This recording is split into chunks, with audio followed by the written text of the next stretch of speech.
With the Butt Kicker Gamer 2, what you see and what you hear is what you feel. Butt Kicker. The future is feeling.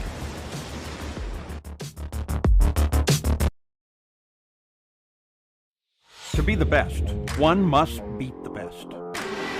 Ovals, road courses, the streets of iconic cities, race after race, the top sim racing IndyCar stars will battle it out. In sim racing, it doesn't get any better than this.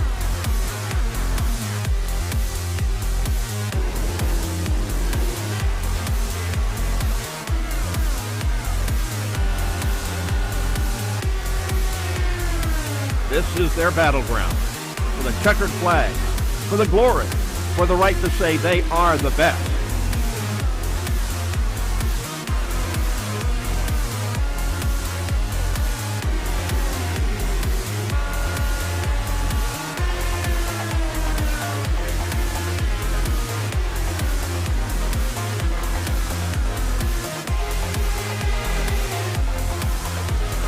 The cars and stars of the Lionheart IndyCar Series, presented by Butt Kicker, are ready to race.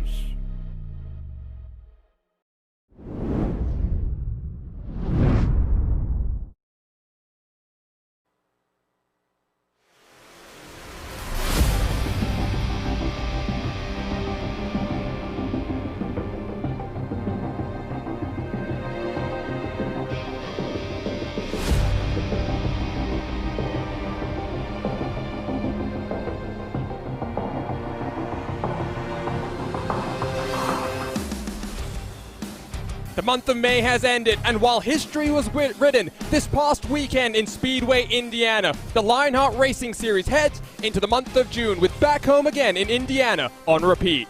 Before we head to the Brickyard for the first Triple Crown event in the Lionheart IndyCar Series, first, the drivers must conquer the challenge of the Worldwide Technology Raceway here in the Astro Racing Channel 200, presented by SimSnap Photography. Hello and welcome back to RaceSpotTV and coverage of the Lionheart Racing Series, powered by HyperX, makers of premier gaming gear like the legendary ultra-comfortable Cloud line of gaming headsets.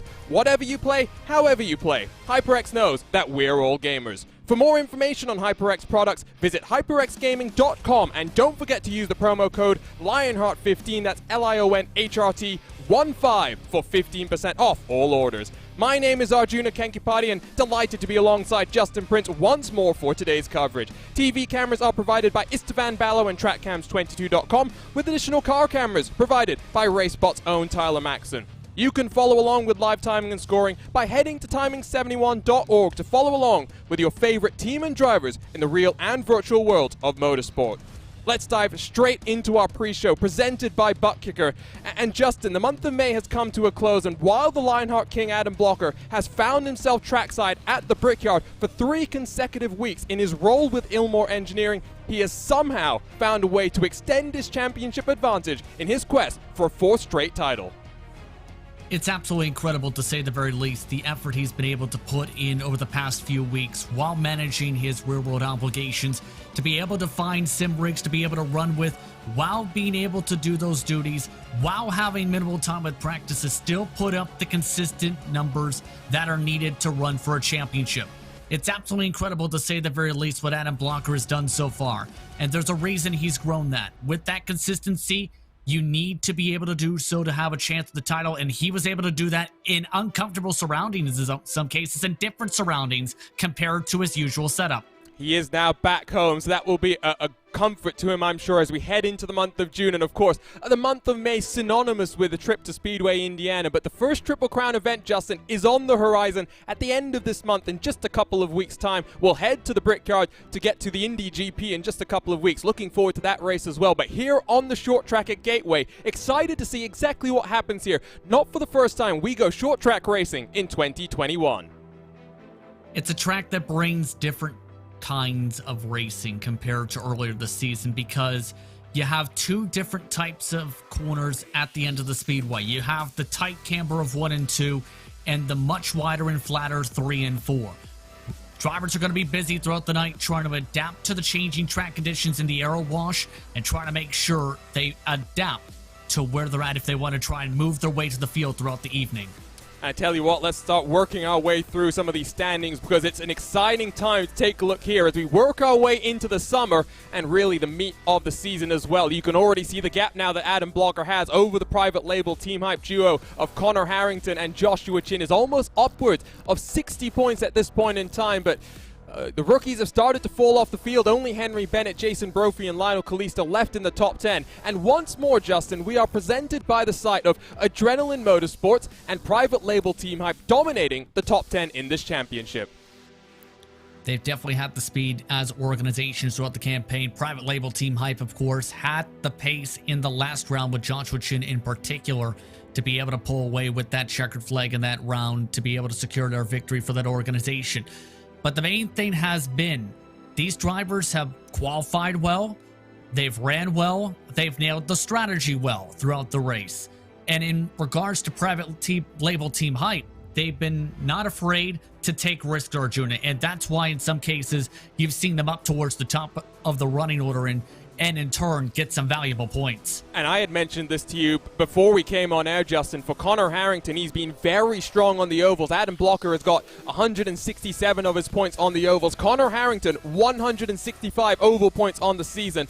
In comparison, he's struggled a bit more for consistency on the road courses, 60 points adrift, and that's where the majority of the gap has formed to Adam Blocker. These championship standings presented by Butt Kicker, and let's take a look at the team standings presented by HyperX. And while private label Team Hype sit in second and third positions in the Drivers' Championship, as a result of their consistency over the season, Justin, they have a more than 100-point advantage over Adrenaline Motorsports Red. But the red outfit with two Canadians and Henry Bennett in the three-car team, they are starting to look stronger and stronger here as we head to the Gateway track.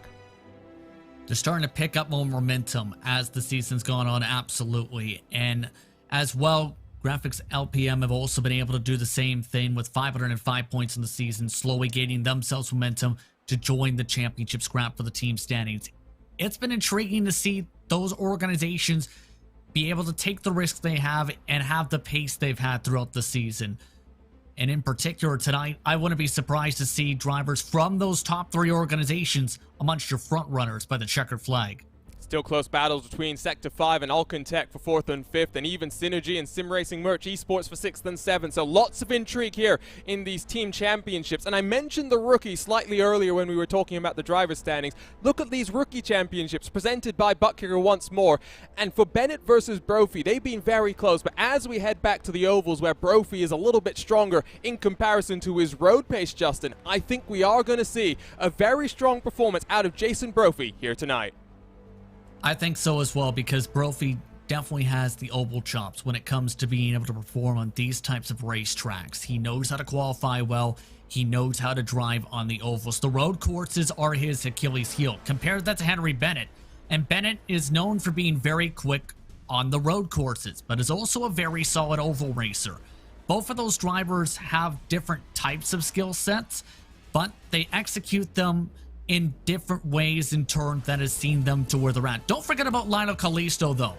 He's only a few points back of Brophy as well. And Mike Rasmus, he's had consistency in a lot of these races. It's just a matter of luck going his direction, Arjuna. And I think at a race like this, luck is very much going to be needed to make your way into victory lane if that is what you have in mind. Take a look at these series details presented by Minus 273, the premier name in karting gloves. Their industry-leading gloves are super lightweight and durable, made of a breathable poly spandex. Whether you're a kart or a sim racer, Minus 273 gives you the control to reach victory lane. For more information on Minus 273's full line of gloves and apparel, visit minus273.biz, and don't forget to use the promo code minus273LHRS15 for 15% off all orders. And I'm so excited, Justin. We are only 3 weeks away from that first Triple Crown race of the season and heading to the Brickyard.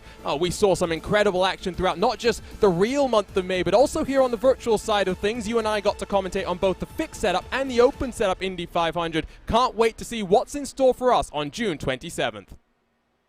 I can't wait to see either. And a lot of the drivers who run in this series were contenders in both the fixed and open Indy 500s and put in a lot of work to try and prepare themselves for those races. In turn, I think that preparation is going to be very valuable for the Triple Crowns here for this season for the Lionheart IndyCar Series. It's been exciting to say the very least so far this campaign, but it's the matter, though, of getting some momentum before you head off into those Triple Crowns starting tonight. And of course, I think that Triple Crown will be the first of our races on a weekend as well to accommodate the extended length as we head to Speedway, Indiana and to 16th Street as well. So very excited about our trip to the Brickyard upcoming later this month. Here, though, is the 7th trip to the Gateway track in 9 years of the Lionheart IndyCar Series. The first event back in Season 2, and this track has been a fixture since Season 4 on this IndyCar schedule. 3 Adrenaline Motorsports drivers have won at Gateway previously. They include Joe Branch in Season 5, Chris Stouffer in Season 6, and then Andrew Kinsella in Season 7. The most recent race winner, though, was Sage Karamman. We didn't know if we were going to see Karamman in action here today after a very busy month of May of his own in the real world, Justin, but here he is once more looking to become a Lionheart champion. And a great performance in the real world Indianapolis 500-mile race to boot as well, making his way from the back of the field to the top 10 to close things out. He got some great shout-outs during the broadcast as well. He ended up putting up a stellar performance for him as an organization in the Indianapolis 500. I wouldn't be surprised to see him have a stellar performance here tonight, as he is very quick when it comes to the ovals. Qualifying has been his Achilles heel, though.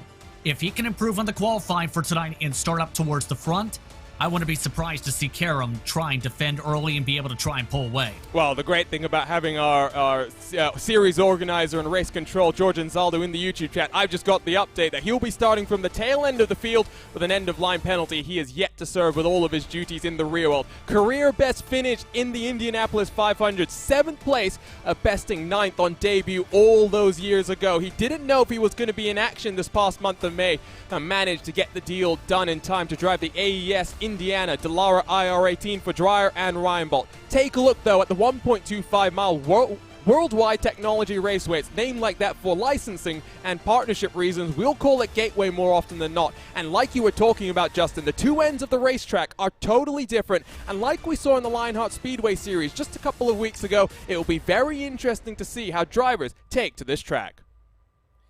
11 degrees in turns 2 for the banking, 9 degrees in turns 3 and 4, but much more wider of a camber to be able to run, and in many cases, drivers will try and make moves in turns 3 and 4 tonight.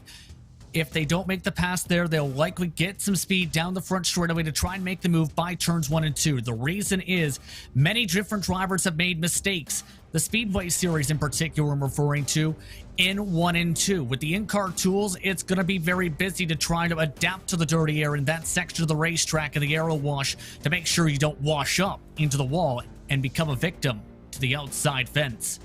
So qualifying works its way through, almost halfway done as well, with 2 minutes and 30 seconds left on that qualifying clock. You get 2 laps and the track to yourself to set your fastest lap time.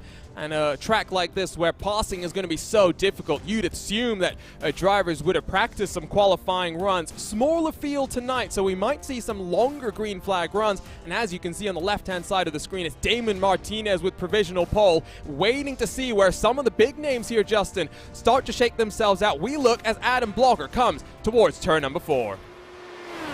And he had the fastest time in practice with a 25.662. The question is, can he keep it up for qualifying? Yes, he can. A 25.728. That puts him at the top of the board. Very smooth and consistent here in qualifying. The question is, how will drivers like Joshua Chin now respond on the board? So now he comes down the back straightaway, I believe, on his first flying lap time. And there you can see it's a 22nd and counting as out through turn 4 all the way to the outside wall. The King of Chins comes. Actually, he's going to slow that car down, I think, reset back onto pit road. He will get one more opportunity here, Justin, before the King of Chins with 90 seconds left. The pressure is on. I don't think he liked that lead up to that lap because he started washing up the track a lot in turn 3 and 4. Compare that to where Jason Brophy was. He didn't really wash too much up on the lead up here, and you're going to see turn 1 and 2. It's going to be very critical. Some drivers take it a little bit lower than others, try and maximize the speed. A lot of them in qualifying, though, end up running about a half a lane to 3/4 of a lane up in 1 and 2, then try and round the bottom of the racetrack in 3 and 4. And similar to Joshua Chin, Brophy is now washing up into the wall. And you could see there, it didn't look like that car was compliant at all as he tried to run the shortest line. So Jason Brophy will start from the tail end. He won't have enough time to reset for another qualifying run. So we'll watch then for the private label Team Hype machine. Connor Harrington qualified in 5th. It's important then for Joshua Chin to make his way into the top 10. A 25.877 just about gets him there up in through 8th, but not such a good start here in qualifying then for the private label Team Hype machine. And you can see Jason Brophy, at the very least, is going to take some time to be able to adjust here. But as we talked about, not enough time for him to set an hour lap here in qualifying. He's going to be among 4 drivers who will not be able to set qualifying times here this session. Oh, and that is such a shame, Justin. With just a few moments left, what are your expectations here for this race here today? My expectations are a lot of longer runs, but strategy is going to be very critical when it comes to this race for tonight. It's going to be critical to try and make sure you hit your fuel marks, make sure you keep your car clean, and make sure you don't make major mistakes, Arjuna. Let's go trackside then here for round 7 in the Lionheart IndyCar Series, live from the Worldwide Technology Raceway.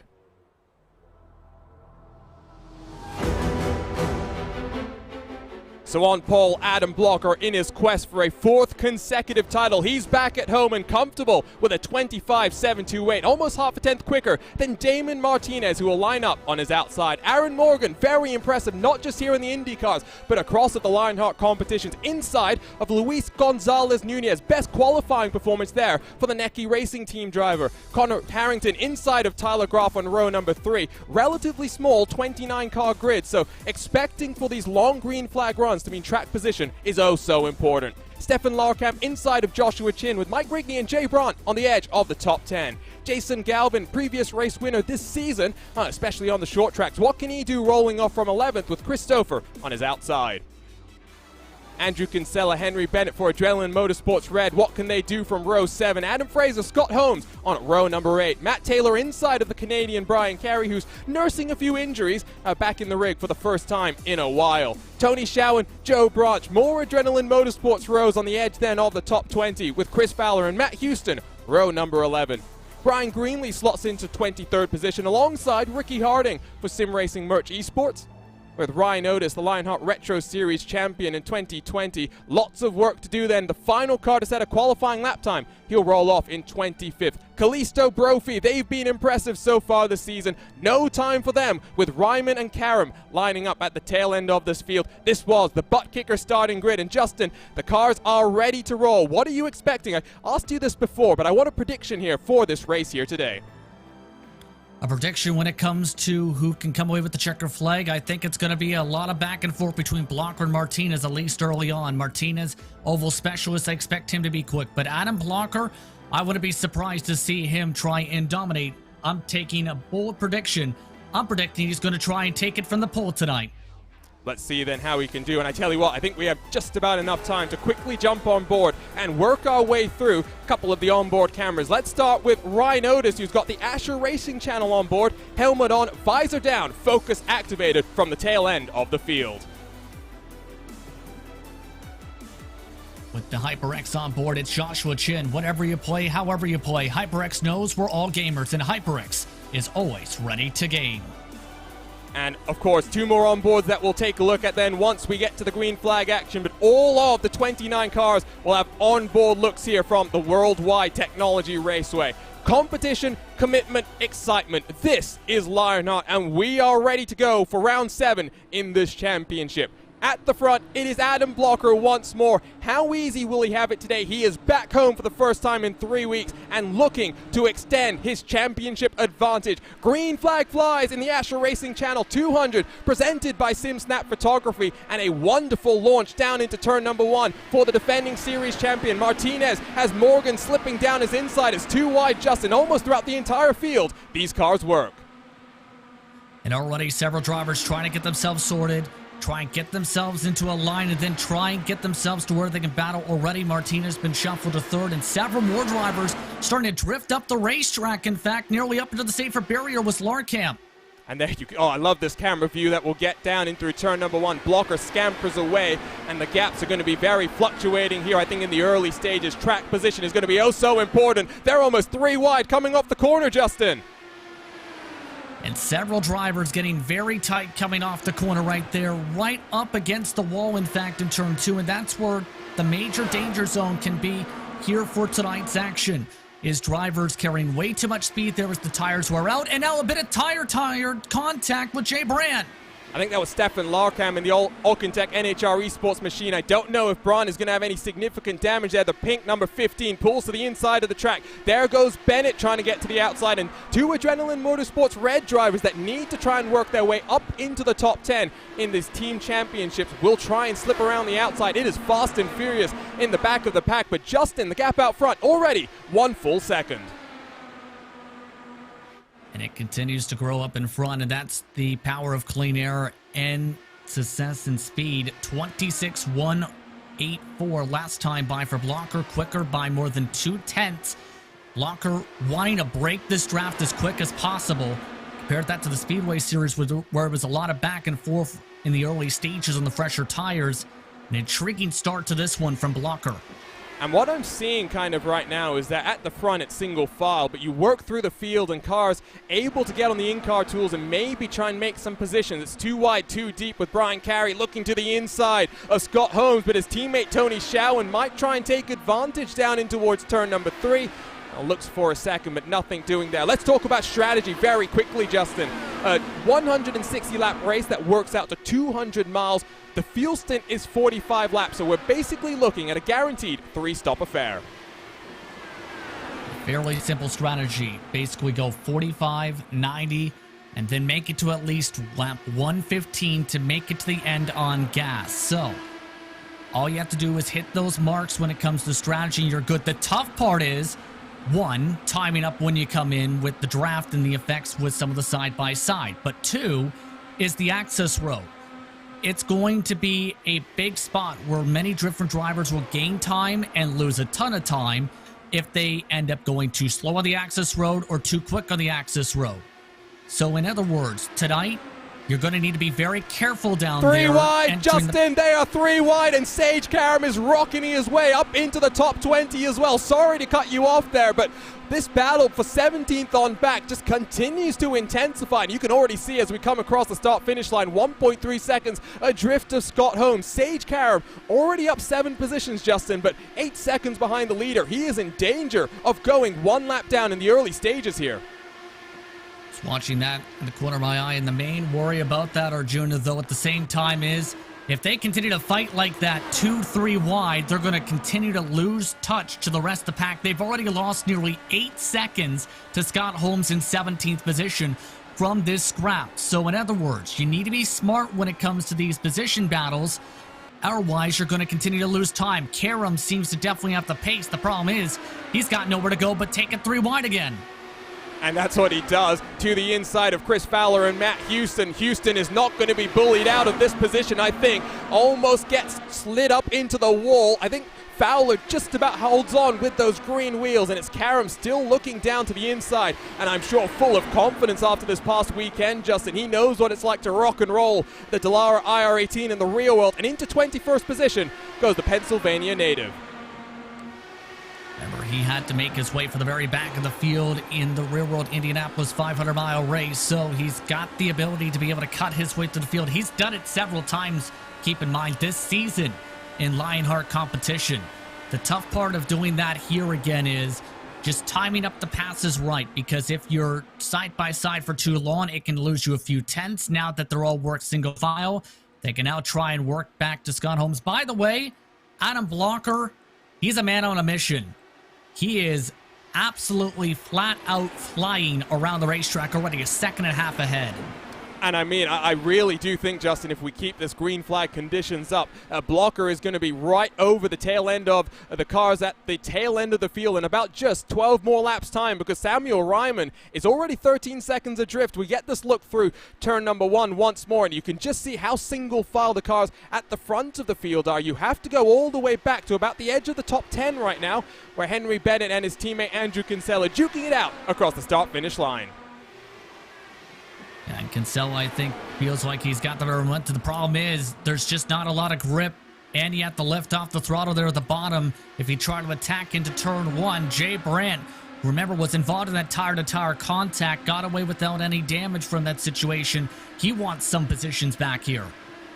I think at this point, though, we're very much seeing cars migrating their way up onto the outside line, so Kinsella able to defend. And Matt Taylor, who finished in second when the Speedway Series visited here just a couple of weeks ago in the Dallara DW12, tries to work on the back of the pink 15 and over-under. Will it come down into turn number 3? No. Taylor's going to back this one off and think a little bit more about the long game. Since things are settling down, Justin, we didn't get much time to talk about some of our onboard looks. I think we should finish up the final two cameras here. So I'll start off with the butt kicker on board. We're riding on board with Stefan Larkamp. What you see and what you hear is what you feel. For more information, visit thebuttkicker.com. The other onboard camera is Brian Carey tonight with the Clipping That Apex machine, your home for custom motorsports art. For more information, visit clippingthatapex.com. I'm sure Carey's had a bit of an interesting view of all the action recently. Let's look rearwards from him, because I think you can't really see it, but Matt Houston and Lionel Kalisto, who you were saying, Justin, earlier on when we were talking about those championship standings, has been very impressive over the course of the season so far. He has mired another of the cars that wasn't able to set a qualifying lap time, back in 23rd position, trying to run away towards the front with Sage Karam. And you can tell he wants to try and jump up the line. The problem is just where he's reaching some of the traffic again. Side by side, you need to clear by the corner entry into turn one to complete the pass here. And the tough thing is on the bottom, you can see just how squirrely it can get down there if you carry too much speed. And just like that, Ryan Oates takes advantage, and Kalisto again has to reset and try and regain some of those positions back. So it's just that simple of losing time. There's so many names, Justin, down the tail end of this field as well. I mean, you have Sage Karam, Ryan Oates, Lionel Kalisto, Joe Brandt, Jason Brophy, all from 21st on back right now. Jason Brophy, after not setting that qualifying lap time, has actually fallen back in the field. There's only one spot, but he's only got one more spot further back to go, and that would be into last position, and I don't think that's what he wants to do. His teammate, though, is making moves, and Connor Harrington gets on past Luis Gonzalez Nunez. And Harrington, one of the quickest cars to the racetrack right now, I think feels like he's got the pace, able to make the bold move into turn one that time. And you can see he doesn't want to give up the bottom as well here with this run. Wants to keep this position and try and focus on getting up to Martinez. Martinez has already built up a 1 second buffer from these two. And Chin in the background will try and maybe get on past Nunez as well if the teammates can work together. They are very close, and great to see Nunez running so high. It's not been an easy campaign for him, not just here in the IndyCars, but in the Speedway Series as well. Is very much been demonstrating the new damage model present on this Dallara IR18, but running up in the top 5, I'm sure he will be thrilled, Justin, with how this race has started. There is still a long way to go, and we were working our way towards the midway point of this first green flag stint. Yeah, this stint has been flying by quickly here so far tonight, but Harrington needs to try and pick up the pace by at least about a tenth or two a lap to try and close up and get back to Martinez and Aaron Morgan. Give a shout out to Morgan. We've seen him have some strong performances in this series, Arjuna, on the road courses this year, as well as across in Lionheart competition. One of his best performances on a speedway so far ahead of this battle as we follow along with Chin. I mean, and coming into the season, Justin, he's a relative rookie in this IndyCar series with just 8 starts prior to 2021. So great to see the continued development from Morgan, who has been very rapid in the Lionheart Retro Series as well. Very quick in the Lotus 79 and putting it on here in the Dallara IR18 as well. So working lap 22, in the left side of the screen you can see some of the movers and shakers. Big losers include the likes of Jay Brandt, still suffering with some sort of damage, I would suspect, and we'll have to see when we come to that pit stop window to see if the 15 spends a few more seconds stationary on pit lane. Larkamp in the 62 is also down 4. Big movers include the likes of Christopher, 4 spots up into the 8th position, along with Matt Taylor. Justin, I said that second place finish should have given him confidence in the Dallara DW12. He's carried that over to this Wednesday night. He definitely has so far, as we see Morgan so far continue to just pulling away. With Morgan's last race, he picked up 8 positions in the standings. He is knocking on the doorstep of the top 10, just 5 points out entering the evening. So he's got a lot of momentum going his direction, especially with this performance. By the way, Sage Karam and company are still marred in all of this, where they continue to fight like cats and dogs to the back of the field. I think clearly the answer is, Justin, we should stop paying attention to the gaps out front. Let's just focus on this. This is incredible. And you wouldn't think this is for 19th on back. It's Chris Fowler, Tony Shaw, and Sage Karam 19th through 21st. And it's Ryan Otis side by side with Lionel Kalisto. There are some huge names. Jason Brophy trying to fling a move to the inside at the tail end of the shot there, as you can see. This train of cars working their way down in towards turn number 3. And they are slowly being caught by Adam Blocker. I mean, consider Tony Shawan at 27.078 last time around, Justin. That is 4/10 slower than the race leader out there at the front of the field. And that's in part because of the side-by-side with some of these competitors holding each other up and losing them time and not being able to carry the momentum off the corner with the side-by-side. From what I've seen so far, you want to be bottom in turn 3 to make a move, but almost on the top to be able to get the run off the corner just about, and pinch the driver below on down if you can keep it by apex. If you can make the move in through the bottom of the racetrack in turn 1 and 2, it's because you're just about clear of the driver underneath, or above you, I should rather say. Or they give you the space, allowing you to make the said move. So you have to think big picture here when it comes to some of these moves, and some of these drivers are just having that frustration of being bottlenecked. As Kalisto, a great job, power move on the bottom to right drive by Karam. You know what I noticed there when I watched, though, Kalisto coming out of turn 4 is the load that he puts into that right rear tire. Karam sends it deep in through turn 1 to try and respond. I think Kalisto might just be able to hold on in through turn number 3, though, side by side as we ride on board with the Lionheart Retro Series champion. Great view of a battle for 21st and 22nd position. He thinks about making it 3 wide for a moment, and there you can see again, Justin, just how hard Kalisto is loading up that right rear tire. Yeah, and that right rear, keep in mind, means you're going to be very loose and very squirrely at this point. And Kalisto, I think, had to lift off the throttle from the looseness, and now it's again Ryan Otis who's there to pick up the pieces for the second time already in this battle. Kalisto has lost a position as a result to Ryan Otis. Look at that product placement, by the way, from Sage Karam with the HyperX liveried car as well. You get that wonderful shot of the microphone on the wheel deck as Otis, in the red and whites, looks to the inside. I think more in defense from Kalisto behind, but really it's starting to intensify, and I'm starting to get a little bit more worried than I was earlier in this race, Justin, because 30 laps into this one, you would think that these cars would just calm things down a little bit, realize that there's a long way still to go, and they are probably only about 15 laps away from Adam Blocker coming in from behind and putting them 1 lap down. Indeed. As we look towards once more that battle, this is going to be absolutely concerning, with especially the pace Blocker's putting up. 26.6s, half a second to fall off right now. These drivers continue to be a bottleneck for one another. And the more you fight, the more you lose time. So that's now formed all these packs essentially throughout this entire field, where it's almost a 2-second buffer now to the battle we're following along with. Here's the track map to show this in particular.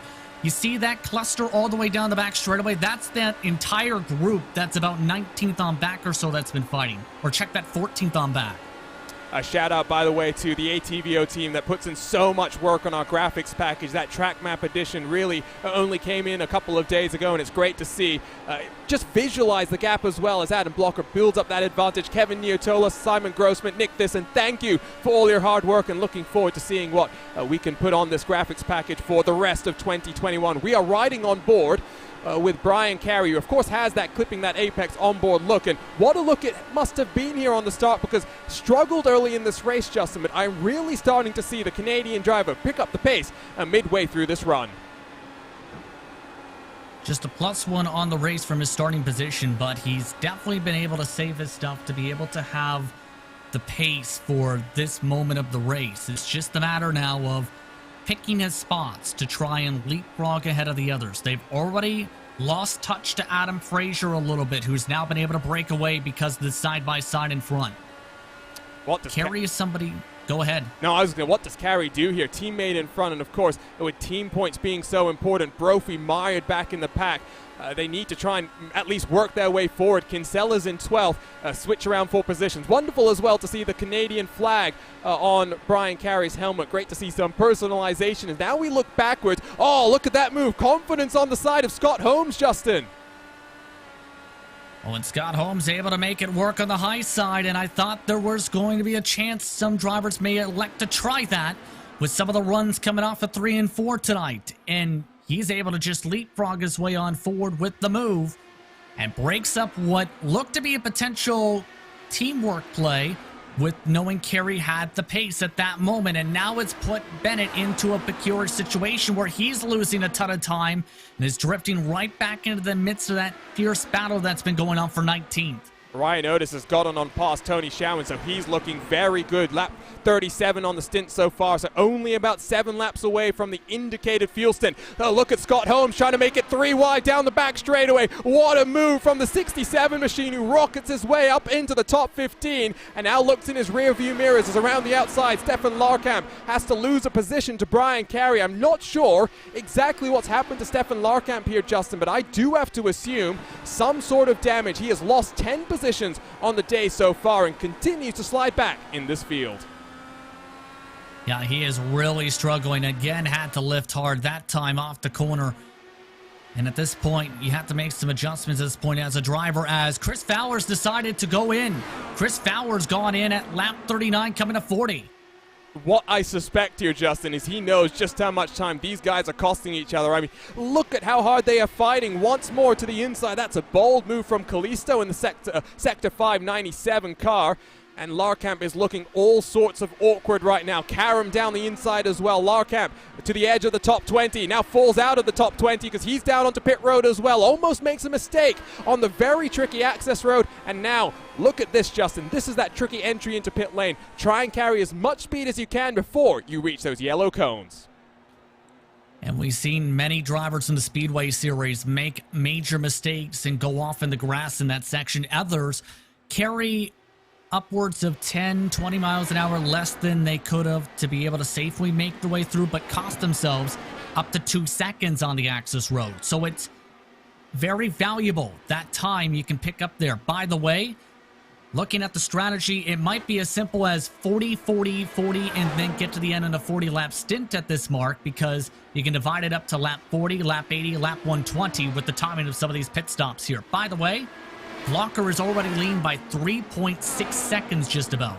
Here comes a flood of cars down onto the lane, though. Samuel Ryman, Joshua Chin, Tyler Groff, and Jason Galvin. So 4 cars now making their way down a slight bit earlier than I might have expected, but we'll wait and see exactly how this cycles them out. They will be 1 lap down given the amount of time it takes down here on pit road. 34 seconds in total with a lap time here of just 26.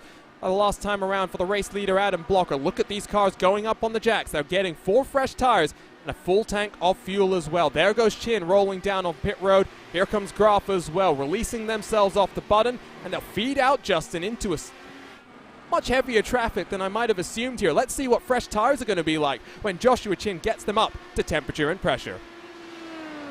And I've seen some drivers in practice be able to send it much more aggressively with the fresher tires early on in the run, as Aaron Morgan's now tucked in, and a caution!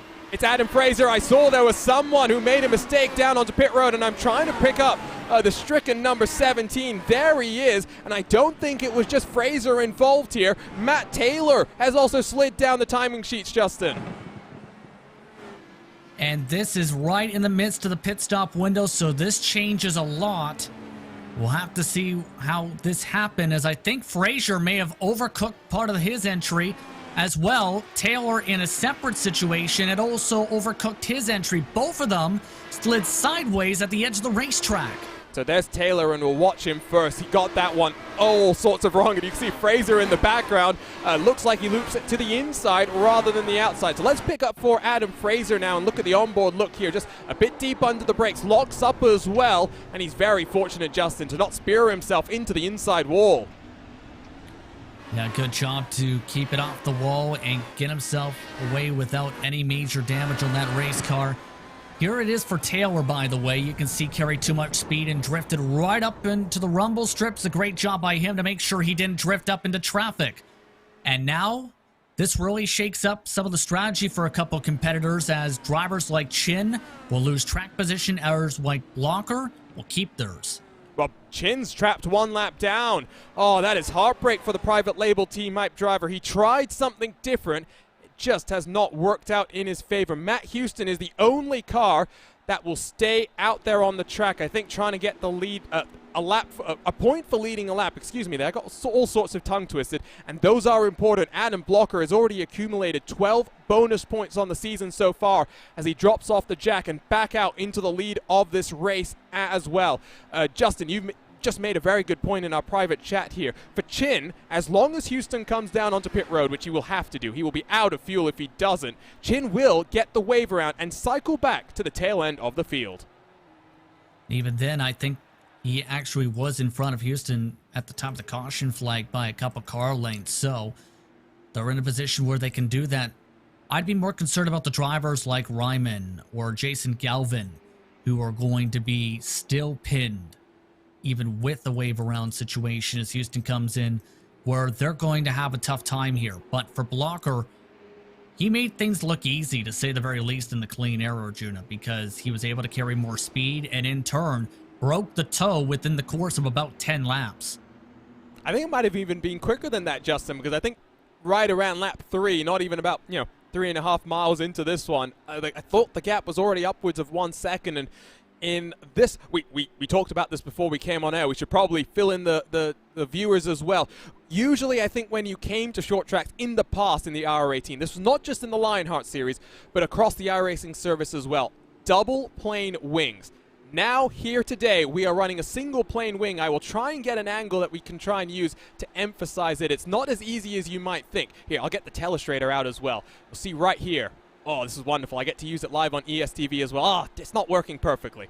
But you'll see here, Justin, there's one element, one plane that is on the front of those wings. It means less downforce, more dirty air that's going to affect the cars. It's just a little bit more difficult for the drivers to make things work here tonight. It increases the skill level indeed when it comes to trying to make moves as well as even to ride for positions. And I think that's where some of the urgency to get some clean air pockets has come into play in turn tonight so far, especially with some of the back and forth. But we've seen the results of it, where drivers were within range, by the way, of getting lapped by Blocker before the caution flag, even without a pit stop. So it was to where that aero wash was definitely affecting the drivers a lot this evening, and the battles definitely losing them a little bit of time.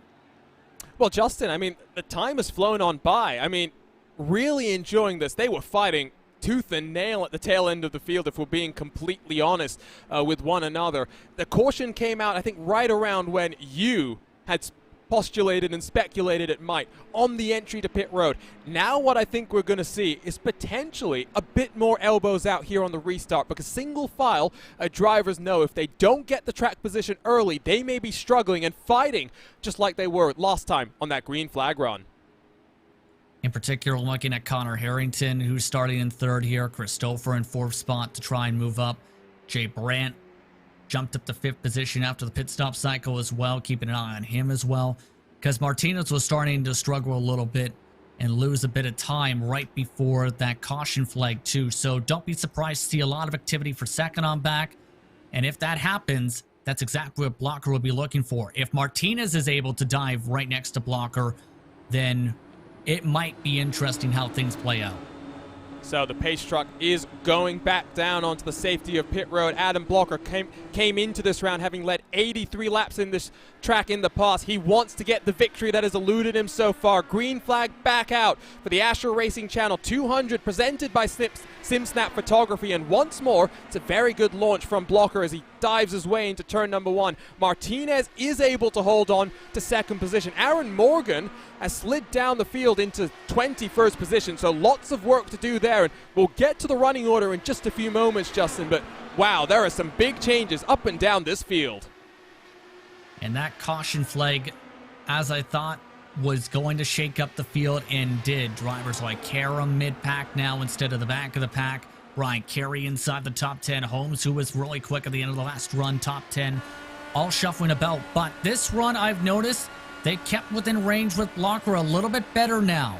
This entire group of cars, before Blocker was able to quickly break away as Martinez had been under attack to start off the race compared to now.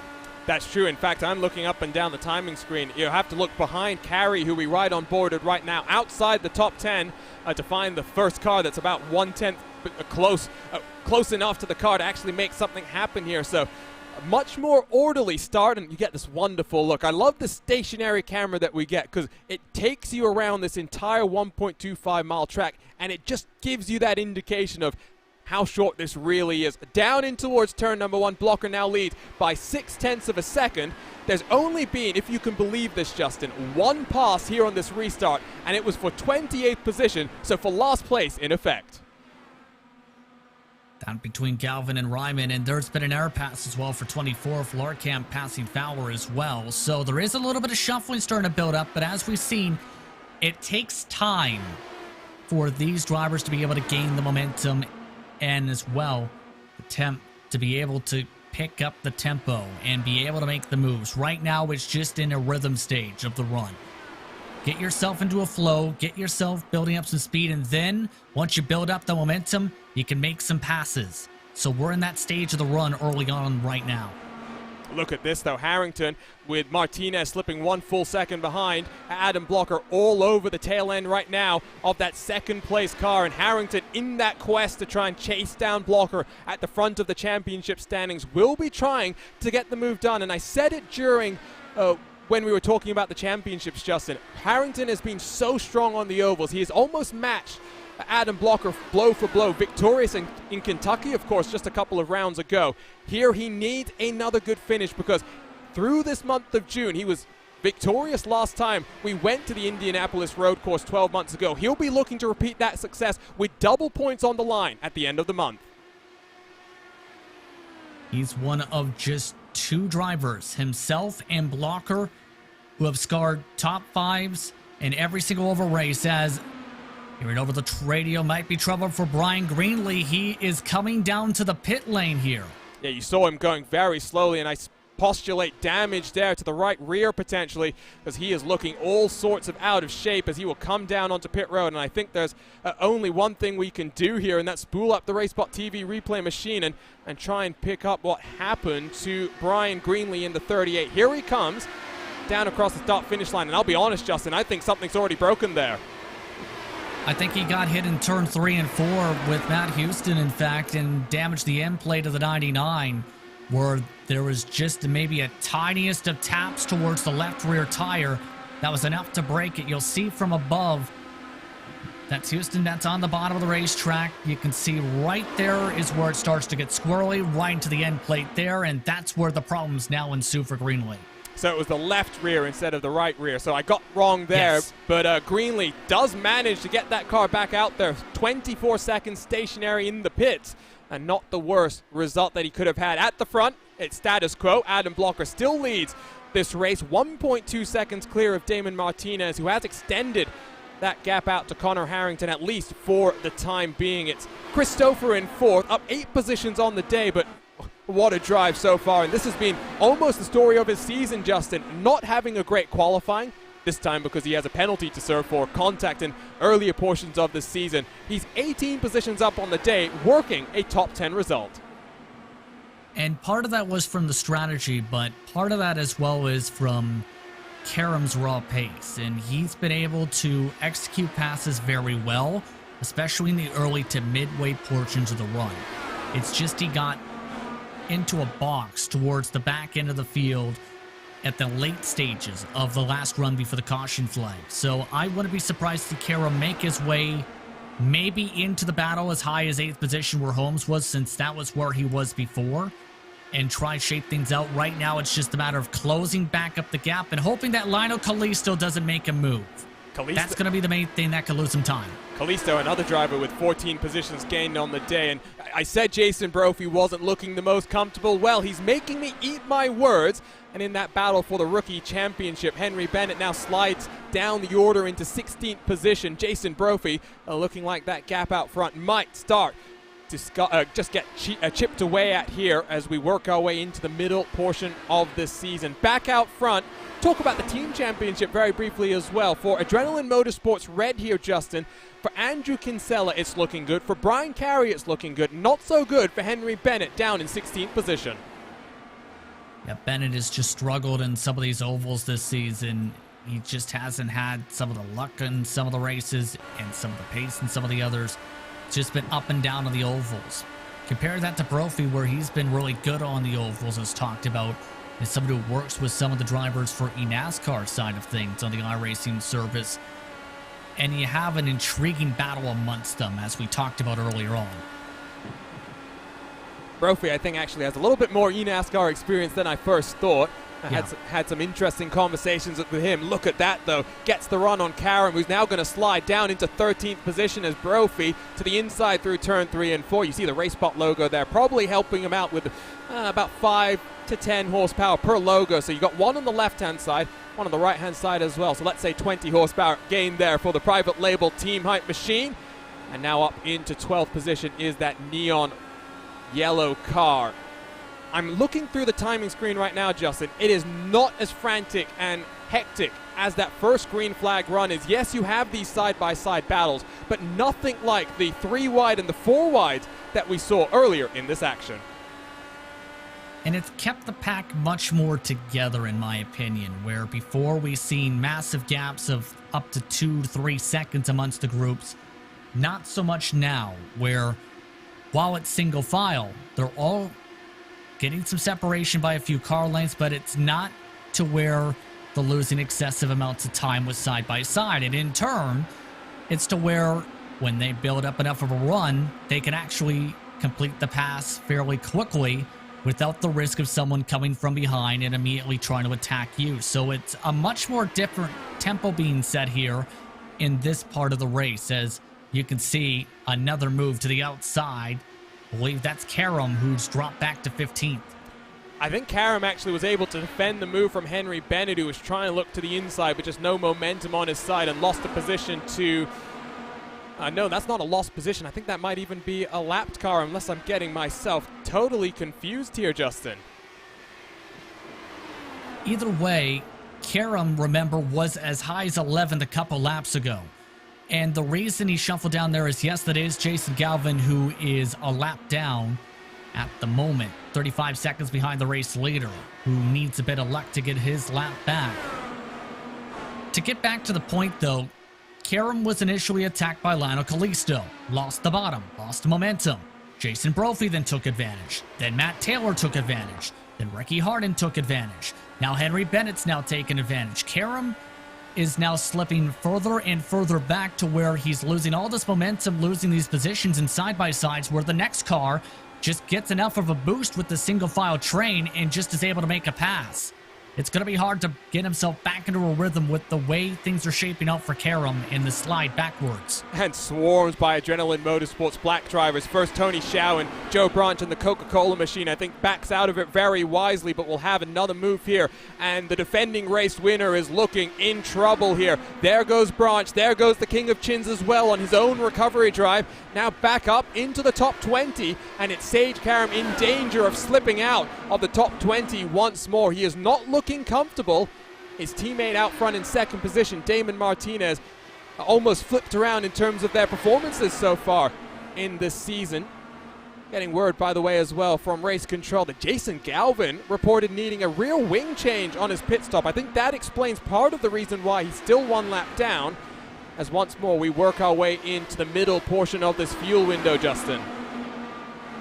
Explains why he had a 24-second pit stop for his service. Indeed, a massive amount of time to change the rear wing. You definitely don't want to get damaged with that wing. I think it might have been with that checkup effect we've seen with Jay Brandt, possibly, since that was where we've seen a bit of that contact in that grouping with the tire-to-tire contact, checking everyone up. So that might be where that came from for Galvin.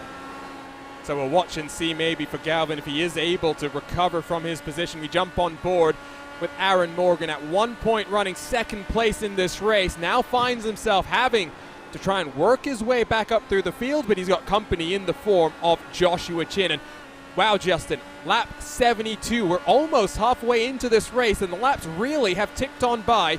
Not necessarily a race that is known for having the most number of cautions, just 4 set in 4 different seasons so far. But this one is going very, very well, and the drivers are showing the quality of the Lionheart IndyCar Series. And the quality of the racing has been incredible tonight. While there's been heavy battling, the drivers have been giving each other space. There haven't been too many late arcs. There haven't been too many dicey moments outside of 1 or 2 here or there. For the most part, it's been nice and clean. And it's gone the way drivers have hoped. It's just been that one sequence of mistakes for the pit entry that brought out the caution flag so far. It's been an impressive race so far, and it was clean like this in practice as well, and I think the preparation in practice made perfect to make sure the drivers knew what to do for tonight and what to expect with some of this battling as we see one start to form up for a moment. Back single file for a split second.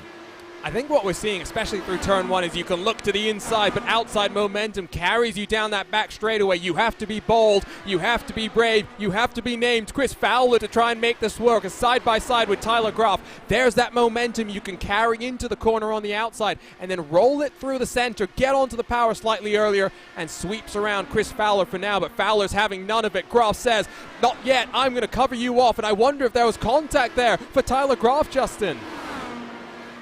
Bit of sparks coming up, nearly getting to the wall, I think, was Graf trying to battle in that battle for position as well. It got close. But I think both of the cars are visually okay. That's the main thing. As they now try and get themselves sort of back out, they're catching up to Aaron Morgan despite this fight, keep in mind. I tell you what, let's stop looking at the battles and start talking about storylines. There's Joshua Chin slipping on past Joe Branch. That's important for Chin as he tries to work his way back up into the top 10 where his teammates are trying to extend their advantage in the team's championship. 2 seconds clear is Adam Blocker from Damon Martinez, but great to see Martinez, Justin, who just like a number of other drivers, has really not enjoyed the best start to the season that necessarily he would have expected. He's strong at this track and showing that once more here tonight. Yeah, Martinez looking very consistent, and it was talked about by Karam before the season that Martinez would be running the ovals. And Martinez, he's been having some ups and downs when it comes to the ovals this season. He's shown okay pace in some of them, but tonight's definitely been the best run he's had on an oval this season. 3rd total start of the campaign, 33rd at Kentucky, 34th at Homestead.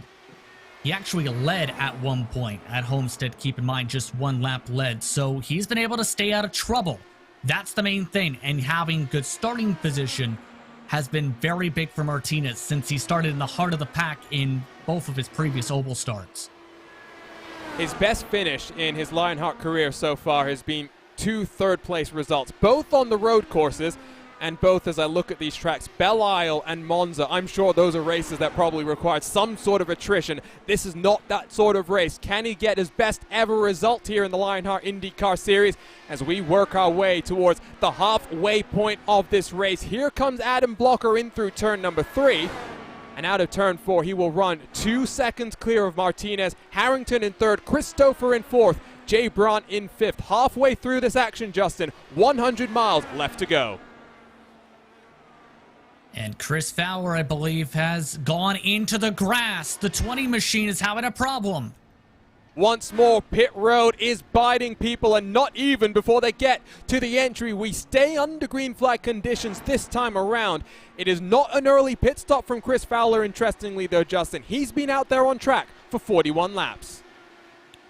Wonder what happened to Fowler here to cause this possibly, as I think it was maybe a later decision, in fact, because he did duck down towards the lane, but just shot up the track. You're going to see right here that he decides at the last moment here, you know what, I'm going to come down and pit since we're at halfway, split it at 40 laps to go to be able to close it out, then drifts up the racetrack and just stays out of the racing line enough to avoid an incident, but goes so down low in the grass that it will lose him a ton of time, and this strategy that he may have thought about just went upside down. Upside down, to say the very least. A number of other cars are down onto the lane, I think. I see Aaron Morgan, Matt Taylor, of course, 2nd place finish in the Lionheart Speedway Series round here just a couple of weeks ago. Here they come down into the box. We are fortunate, Justin, to still be under green flag conditions, if you ask me. Very similar incidents to what we saw the last time around. Yeah, it was very close to seeing Fowler drift up in towards a couple drivers in traffic, or if he was to go sideways along those rumble strips, it might have been enough to trigger the caution flag. But he came out right in front of the battle going on for fourth position and fed some dirty air here to Chris Fowler and broken them up a little bit. Connor Harrington now trying to break away a touch as we look back at Fowler. So lap 85 here then. Oh, this is interesting. Blocker is clear, but I have no idea how things are going to shake out throughout the rest of the pack as well, because still got at least one more green flag pit stop to go if we can keep this under green flag conditions, which I think all of the drivers are very much trying to do so, and they are putting on a show here at the Worldwide Technology Raceway. No one down onto pit road this time around, and if we get another caution, just like we did last time in the pit stop cycle, Justin, who's going to get caught out one lap down?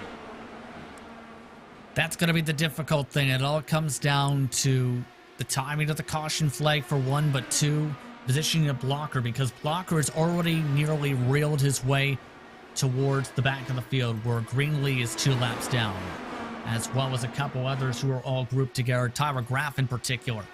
So you see on the track map, you can tell once he gets to that traffic, it's the interesting mark of how will that affect Blocker, because the dirty air in some cases has been feeding drivers up to 2 seconds of a time difference. And that's why you see drivers try and pit and hope they get into a clean air pocket to utilize the fresh tires and then break away from some of the groupings. Here comes Joshua Chin down onto pit road, trundling. It's pedestrian. It feels oh so painful. Into the box he will go, up on the jacks. 4 fresh Firestone tires being fitted to the private label Team Hype 93. And the purple machine rolls himself out of pit road. 8.7 seconds stationary. That is a very good stop from Joshua Chin, but he got caught out the last time around during these green flag pit stops. He will be hoping we stay under green flag conditions. Adam Blocker onto lap 43 on the stint. Now almost 3 seconds clear of Damon Martinez. He's looking dominant here. And Justin, what a start to the season it would be for Blocker, completing round 7 here. I don't exactly know how the point situation is going to work out, but what I do know, the gap will get bigger. Yeah, this is the exact type of night Adam Blocker needed to have momentum-wise. So far, only one multiple-time winner this season, Arjuna, in Sage Karam. And with the performances and consistency Blocker's had, this is exactly what he needed to be able to grow that distance even more so. Even by a little bit with Harrington up here at the front of the pack. But with Karam struggling tonight in 17th position, it's looking like it is Blocker's race to lose. It all comes down to strategy and luck, though, at this point. Not just the talent, because he's definitely got the pace tonight, as he's now on his 45th, now coming to 46th lap of his stint. I tell you what, we are going to have history set here today, I do think, because we've never had the pole sitter win the race at Gateway, and clean air is looking so important as Blocker comes on to the back of lap traffic. I believe that's Tyler Graff in front of him. I do think that you start to get a little bit worried if anyone's going to be able to pass the defending series champion. Pit road is busy. Damon Martinez is followed in by the likes of Ricky Harding, Ryan Otis, and a few other cars. This is the important stop for Damon Martinez, Justin, in the race that he'll be hoping for his first ever second place finish in the Lionheart IndyCar Series. Yeah, he's done a very good job. He's lost time, yes, to the leader during these stints, but he's looked very consistent when it comes to keeping himself where he's at and being able to build a distance on the rest of the pack.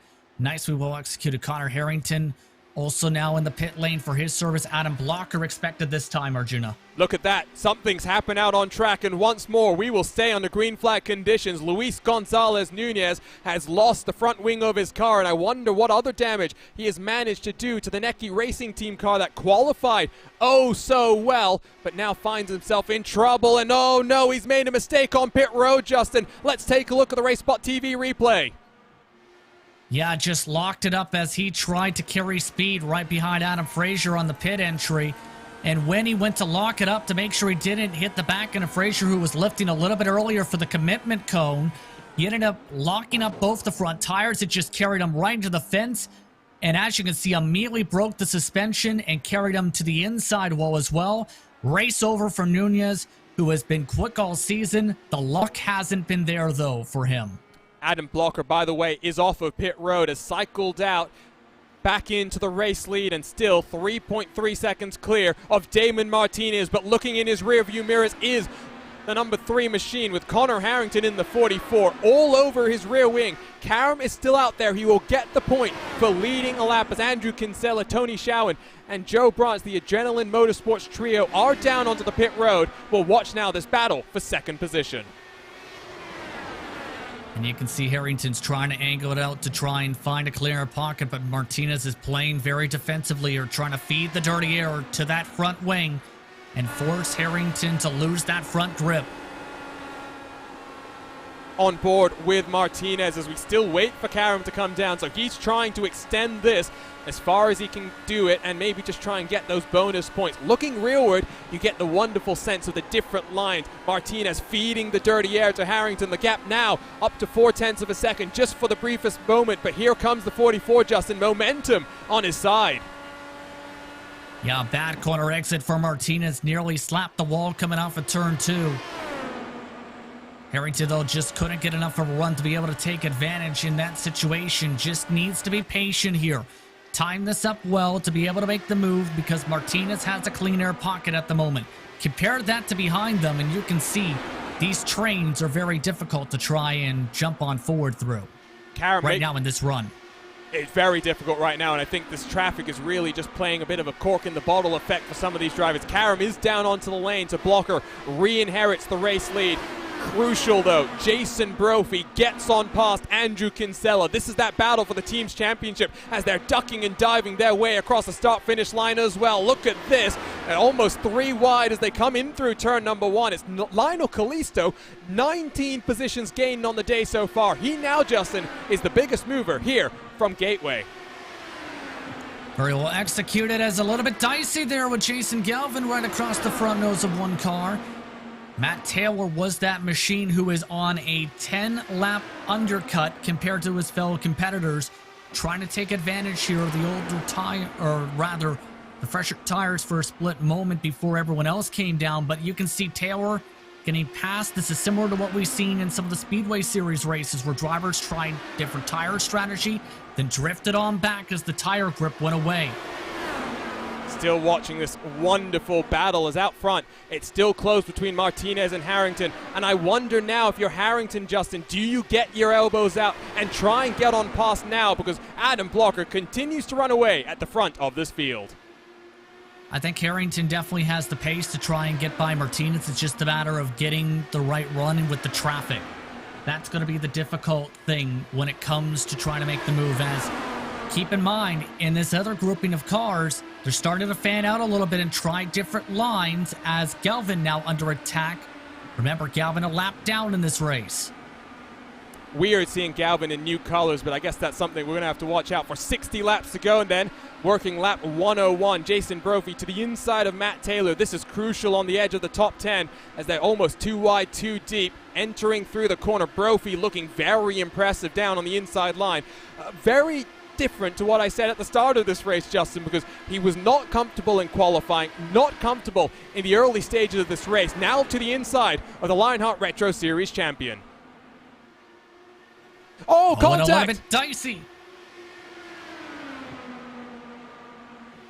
That got very chaotic. That was very chaotic there. Sorry, Justin. I think we were tripping over each other. So much chaos going on here. I wonder if there's damage to Jason Brophy. Doesn't look like it visually on the car at the very least. He's actually pulling away there, Arjuna, for the time being, but it's all bottlenecked everyone else up in this grouping. Drivers like Rigney, all looking to try and pounce now. Brian Carey's in this group. Scott Holmes, we haven't talked too much about in the past little while in this grouping. All of them are trying to get by Galvin, who is still in 26th position. And of course, here in IndyCar competition, you are allowed to try and regain your lap, but it doesn't necessarily make you the most friends, as there you can see Galvin on the outside line. Oh, almost contact with the car in front as Carey to the inside and followed in, I would assume, by Matt Taylor. So they'll get on through, and I'm sure they'll be pretty delighted about that. Left-hand side of the screen, you can affirm what I said earlier. Callisto, the biggest mover on the day, but 6th, 7th, and 8th, Justin. You've got 18, 19, and 20 positions gained.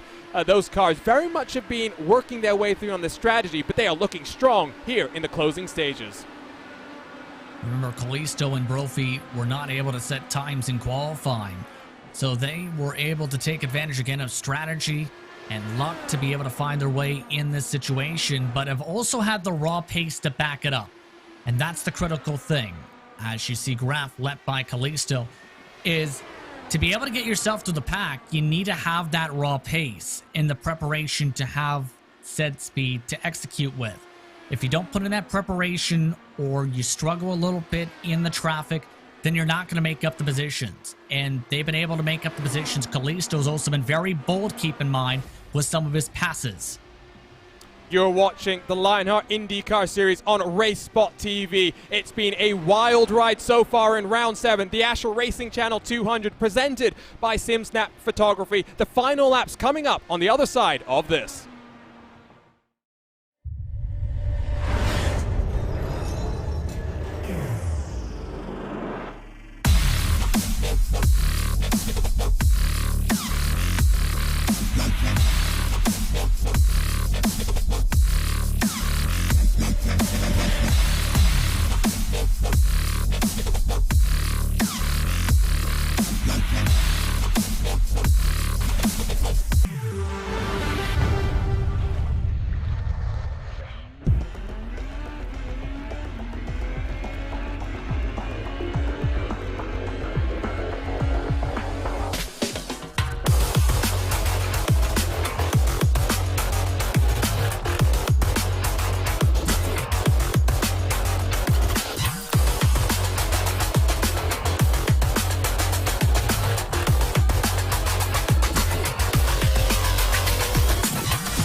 Welcome back to RaceSpotTV and coverage of the Astral Racing Channel 200 presented by SimSnap Photography, the official photography partner of the Lionheart Racing Series. It's been a wild ride so far, but the three-time king is still at the front of the field as Adam Blocker looks to start the month of June and the trip to Speedway, Indiana in the best way possible. My name is Arjuna Kankipati, alongside is Justin Prince. And Justin, as we head into the final 45 laps of this race, pit stops are imminent.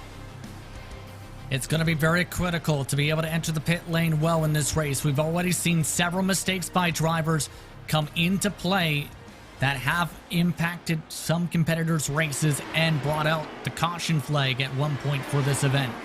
It's going to be very important if you want to get a good points paint and finish to be able to enter that pit lane nice and smoothly while executing with the quickest amount of time on the access roads without slipping off into the grass. That's going to be very key. During that break, we were watching as Jay Brandt applied the pressure onto the back of Chris Stouffer, who's been strong in the Speedway Series, but not the best of runs for the 13 car here in the IndyCar competition just yet. But now here, looking at a top 4 finish, they can close on the back of Harrington and Martinez in front. You never know, that two-way fight for second and third could develop into a four-way fight for second and third position as well. But left side of the screen, you can see The movers and shakers, and if you're just joining us here on RaceSpotTV and ESTV, one caution on the day, and Justin, it came out right as we were in that first pit stop window and really has shaken the running order up. Yeah, drivers like Brophy found their way towards the front as a result. Drivers like Kalisto, Ryan Otis, who were battling for about 20th position, found themselves knocking on the doorstep of the top 10 or in the top 10. But one thing to note is Sage Karam was among those drivers who was also knocking on the doorstep of a top 10, but is all the way back in 20th position in what's been a nightmarish run for Karam tonight. Not the evening he's been looking for in that 2 machine. Now to the inside of Galvin, so that's lap traffic as he closes on the Coca-Cola car with Joe Branch in front of him out of turn 4. Should get the move done on a winner on a short track so far this season. Jason Galvin took a very interesting victory at Phoenix as he got around the outside of Adam Blocker in dramatic fashion to take the thumbs up cancer down 200. Now though, with being 1 lap down for so long, that rear wing damage that we had mentioned earlier, looking like a top 25 finish, the best that the play-by-play commentator will be able to do. Gap out front, by the way, we're watching Ricky Harding and Adam Fraser duking it out for 17th and 18th. It's up, Justin, to 4.5 seconds. That is incredible. Adam Blocker is starting to get into some lap traffic once more. Yeah, and it's going to be where that traffic could impact how that gap fluctuates. The traffic has been very cordial outside of Galvin in some cases throughout the night so far, where if they're on the verge of being lapped, I've seen a lot of them actually give a lot of space, like Tara Graff in particular has given lots of space to some of the lead lap cars. So it hasn't been too much of a hassle so far, but when you get to drivers who are in the midst of position battles, is where it's going to get very difficult in my opinion, because then you're going to have to think about, okay, do I elect to come down and pit because I'm inside the fuel mark? He's got a 14 lap buffer or so to be able to decide when do I come in, when do I stay out, etc. At the line, it is 40 laps to go, so the pit stop window is well and truly open. Adam Blocker in dominant fashion leading this race. His teammate Brian Carey is having a fun old scrap with Matt Taylor, who I think is coming down onto pit road. And indeed, the pit stop window well and truly is open, because second place finisher when the Speedway Series visited here a couple of weeks ago, down onto the lane, trying something different. Let's quickly recap, by the way, Justin, the action in the month of May from Speedway Indiana, because we are going to have our own trip to Speedway Indiana here in the Lionheart IndyCar Series over the month of June. But we talked about Sage Karam's wonderful drive to 7th from 29th, if I'm remembering correctly, the tail end of the field. Adam Blocker trackside in his own responsibilities with Ilmore Engineering. He was the engine engineer for Pareto Autosport. And trouble. Andrew Kinsella just hit the wall down the backstretch. That's the 41 car, and there's big damage. And no, to the inside for the Adrenaline Motorsports red driver. Good catch there, Justin. And I think we'll stay under green flag conditions here in this green flag pit stop window. And immediately out of the race as a result, he was in the midst of the battle with Jason Brophy and carried way too much speed coming off the corner right into the safer barrier and directly to the inside wall. Just went near full throttle coming off the corner. You'll see from the onboard how much speed he carried just trying to make it stick. That just didn't have much space to be able to pull that off. Joshua Chin had come down onto pit road just as Kinsella was having that accident. His heart would have been in his mouth once more here today. And I tell you what, Justin, let's get one more look from this angle here and just watch as he rides up into the wall. And, well, he's a passenger from there. Yeah, immediately just pinpoints him to the inside and completely demolishes the suspension. Just nothing he could do once he tapped that wall. Just a bit too much speed trying to clear on by Brophy for position. He had been having a very stellar race. Not so much now. He's now among the drivers who are in the garage area already. And he was the best running Adrenaline Motorsports red driver, so the championship battle, it's looking good for Harrington and Brophy in the top 10 right now. Private label team height might extend the gap there in those team championships. Speaking of Adrenaline Motorsports, though, it's Adrenaline Motorsports black driver Chris Stouffer defending from Jay Brandt, and down in towards turn number 1, Lionel Kalisto has a great view of this side-by-side action. And Brandt's been trying to set this up for a while. It's been a stellar drive for Brandt after the tire-to-tire contact early in this race and some of the struggles after that. What a send by Brandt, and trying to send it underneath was Kalisto. Don't know if Stouffer necessarily thought that was on, and a very late cut there to block off the momentum from Callisto. 20 positions gained. He wants a little bit more. What a season it's been for him, Justin. He is right now, if I'm looking at this order correctly, one of the highest running rookies here today. An impressive race indeed for Callisto with that plus 20. And he's been very daring, especially in turn 3, to be able to make those moves. And I think that's been part of the difference from some of the others who may have been a bit more conservative, is he knows when to be aggressive. He knows when to make the moves and when to try and swap down. As bit of trouble for Jason Galvin on the access road. That was quite pretty there, Justin. Good car control from Jason Galvin. Let's ride on board here. He saves this car. Does a nice little drift on this access road. 1 lap down already, of course. And just watch there, does a good job to keep this thing under green flag conditions. And someone was asking Justin why we are under green after that incident for Andrew Kinsella. Race control is automated when it comes to throwing out those cautions. So the iRacing system, for whatever reason, decided Andrew was down on the inside. He was able to safely make his way back down onto pit road. Therefore, we stay under green flag conditions. And he also stayed in the grass. That's the main thing. If he came up across onto the pavement, that may have been enough for the trigger potentially. So, but now it's the matter, though, of trying to get to the pit stop window. These drivers, we expect them to come in up to 7 laps. And it's going to be important to get those fuel calculations right to make sure you don't overfill the car as well in the stop, to be able to save a little bit of time as well. You have to be able to manage it well enough to be able to be where you're not waiting for the tires.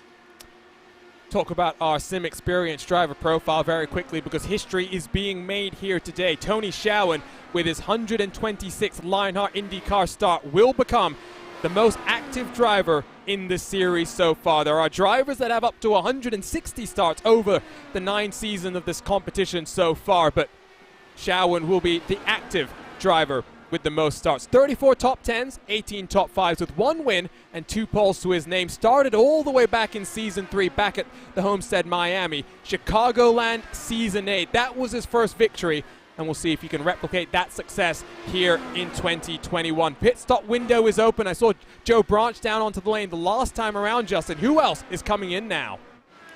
Jason Brophy, Henry Benner among the drivers, I believe, coming in. Lionel Callisto was overshot the access road. He's off into the grass. That's once more great car control, though. We'll lose him a bunch of time. We stay under green flag conditions still. Justin, this has been wonderful. The drivers have shown up to today with focus on their mind. That one caution that we've had, the only blemish on the record. Yeah, that was close to being able to drift up into the path of traffic once more, though. So that's going to cost him at least 1, maybe 2 positions at minimum. Ryan Oates, by the way, also was that driver that was able to capitalize and pass on by as he was making that mistake. I'm sure that was a pretty scary moment as well. You come down onto pit road, you see the car in front of you having all sorts of issues, and I tell you what, I think we're going to take a look at the RaceSpotTV replay, and indeed we are. You can see Callisto sends it deep, and don't get the look there, but Otis down the inside, Justin. Very calm, very controlled. He takes a position away from Callisto. He just runs his normal pace, essentially saying, thank you for the free spot, as Martinez now is coming to pit. So from second place, Damon Martinez. Best finish of 3rd so far. Both of those coming on the road courses. Let's see what this pit stop will be for this driver. Important to get into the boxes. I think that's Adam Fraser, who's rolling himself out of his box for the final time in today's action. Martinez is tentative on the entry. Does he lose any time as he goes up on the jack? 4 fresh tires for the final time today, and a full tank of fuel, because 8.7 seconds, not a short stop. Here he comes. Where does he feed out, Justin, in relation to the rest of the field? Looking like, at the very least, he may feed out in front of a battle going on between Kerry and some of the drivers who have already come into pit. Yeah, just in front of him by a decent margin or so, where things are starting to bottle up right around Brian Kerry, because last time by, Kerry scraped the wall, as Harrington has now come in. So we'll leave that track map up, I think, now throughout the entirety of this pit stop cycle, and just figure out where cars are going to cycle back out. So Harrington, the next car to come down. We only have 7 cars yet to visit pit lane for the final time today with 24 laps to go. It is still Adam Blocker that leads his championship rival down into pit lane. No mistakes can be made for the 44 crew. Very considered stop, 7.8 seconds. He rolls his way back out onto track. Jay Brandt in the 15, Justin, the next car down onto pit road. Very well executed on that lane and very well executed on the access road. Jay Brandt also was able to execute very well on the access road with no major mistakes. But our race leader, Adam Blocker, is in, and it's the question of how will this play out with Martinez and Harrington? By the way, Harrington has cycled in front of Martinez. I was just about to note that, Justin. Great job there on pit road. And I wondered for a second, Justin, I don't think I saw Harrington go up on the jacks. I was slightly distracted looking down at my timing screen. I wonder, with a full second shorter in the pit stop, what has Harrington done to jump up into net second position? We talked about the potential of putting in less fuel. He was up on the jacks, I can tell you that, so he might have saved some time with the amount of gas he put in the car. Some of the drivers have put in the full tank of 9.1 seconds, a lot of fuel that they have in excess in their tanks. Compared to the Blocker, another 8-second stop for him. Enough gas to make it to the end. Blocker looks comfortable. Blocker is in control. Sage Karam will cycle to the race lead, at least for now, because Tony Schowen is down onto pit road for the final time today. Karam, the only car yet to make his final pit stop in today's action. Where will he cycle out? That will be very interesting in the championship picture, but here we go. 20 laps to go. The gap between Blocker and Harrington, 3.5 seconds. I don't think there's much that the 44 car can do, Justin, to try and challenge Adam Blocker. Unless there's a lot of traffic or some mistakes that start to build up, I'm not quite sure either. Adam Blocker has just been that dominant throughout the race tonight. Just been able to break away from the toe of other competitors and just keep it clean from the get-go. Ryan Otis, by the way, looking for one of his best finishes on an oval this season, has a chance to jump up to 6th.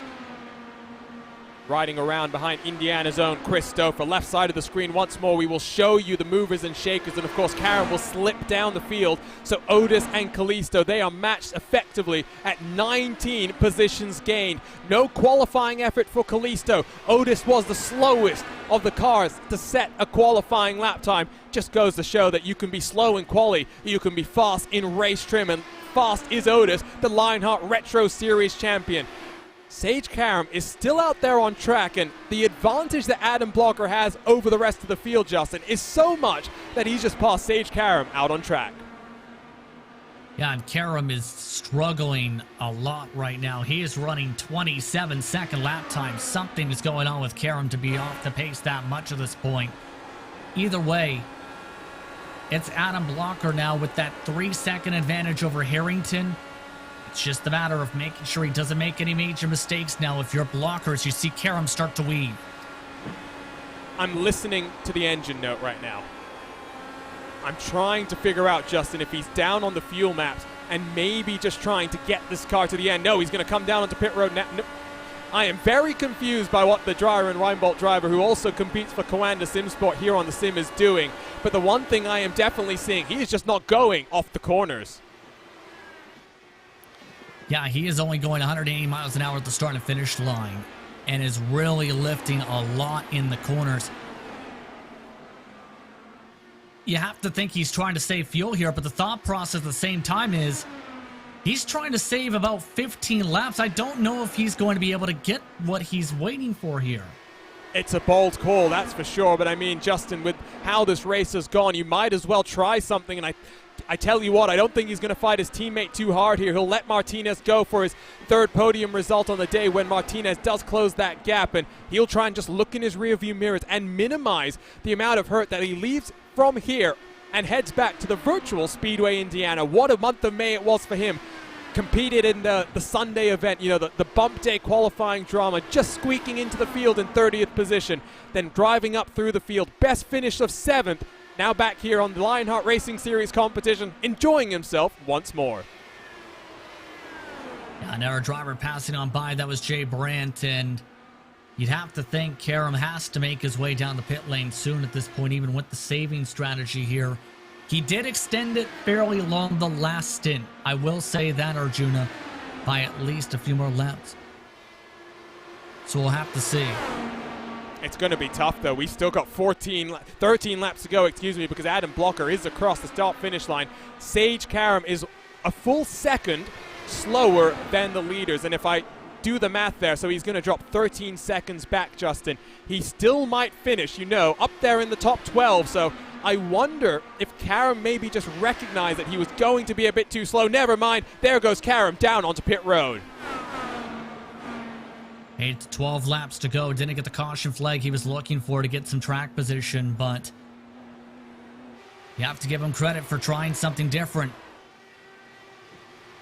So into the box he will go. It's been a much stronger season for him in the Lionheart Retro Series. Hopefully, we'll see him back in action in just 24 hours' time, Justin. Oh, what a couple of days we've got in store for ourselves here, because we'll head over from the Worldwide Technology Raceway to one of the best tracks, not just in the iRacing service, but across the globe as well. We'll head to the Mid-Ohio Sports Car Course, where we will break out the Lotus 79.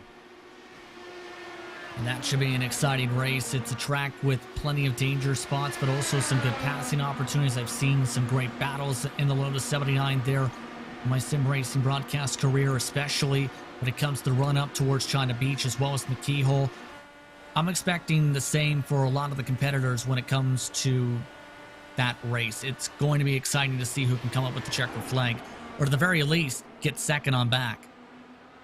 Stouffer loses the spot to Otis. Here comes Kalisto as well. He wants to match Otis in terms of being the biggest mover and shaker, I would have to think. It's 10 laps to go, so in towards the final 12.5 miles here from the Worldwide Technology Raceway. Justin, in fact, down to the final 9 laps. What an interesting race here. I mean, a race that's only seen a maximum of 7 cautions, a fewest of 4.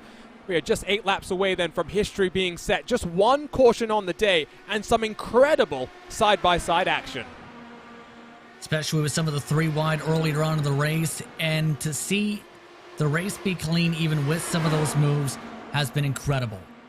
A lot of respect being given by the drivers tonight, and in turn, it's led to a very clean and exciting race, especially in the mid-pack, especially for battles such as this, the battle for 6th position. It's been that type of a night where drivers know that if they don't have the momentum, time to let off and try and reset and build up a run to get the position back if I can in some cases. Others have thought big picture in their moves, as Kalisto with the big send to be able to break away a little bit from Stouffer. I think if you told Lionel Kalisto he would start from the back of the field and make his way up into the top 6 and be one of the highest running rookies here in today's activities, he'll be pretty delighted with that outcome. And with 7 laps to go, it'll be 6 at the line. He's pulling away from Chris Stouffer, who is falling into the clutches of Mike Rigney here. It's all over. The back is the 00, and I wonder just how long it will take, Justin, for this move to come through. Gonna be interesting, curious to see how this plays out here amongst this, especially with Rigney having a very quiet but solid race. But one thing I've noticed, remember Adam Blocker, he is in the midst of traffic. We were talking about this and how much the Aero Watch could factor in if this came to be. Guess who has closed in to under 2 seconds? Connor Harrington.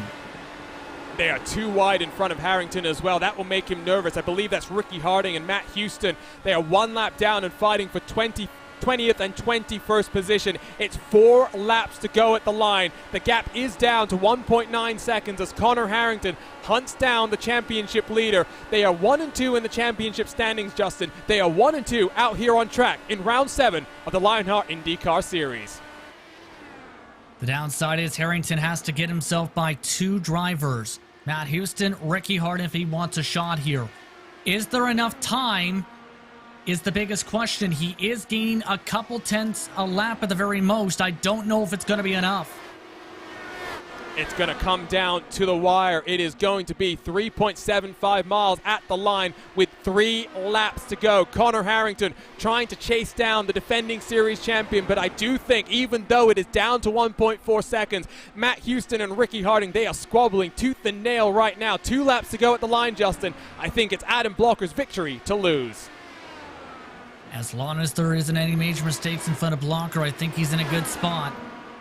Just a matter now of Harrington getting bottled up behind here. Harrington, in fact, right onto the rear wing of these drivers in the battle for 20th position. Will they give him the space? No, in fact, they'll match the line with them, and this is going to lose him some time. Up to 1.2 then, and it's going to be oh so close here, coming to the white flag. It is 1.3 seconds now as Harrington continues to get checked up behind Matt Houston. And there's more lap traffic. That's Jason Galvin to the outside as well. Where does Connor Harrington go? Looks to the inside, but 1.3 seconds behind with the white flag in the air. Adam Blocker from pole position, a position that no person has taken victory here in the Lionheart IndyCar Series before. It was a dominant display, only being removed from the top of the standings for pit stop considerations. What a clean race we've had, and what a race we've got to witness here live on RaceSpotTV. The defending series champion takes victory in the Asher Racing Channel 200, presented by SimSnap Photography, and extends his championship advantage over the rest of the chasing pack. A very dominating performance from Adam Blocker tonight. To be able to lead this many laps and have the consistency was very key. But the traffic almost came into play with Harrington closing in about 2 seconds over the course of the final 15 or so laps of this one. In the end though, Blocker's advantage is more than enough to hold on with the buffer.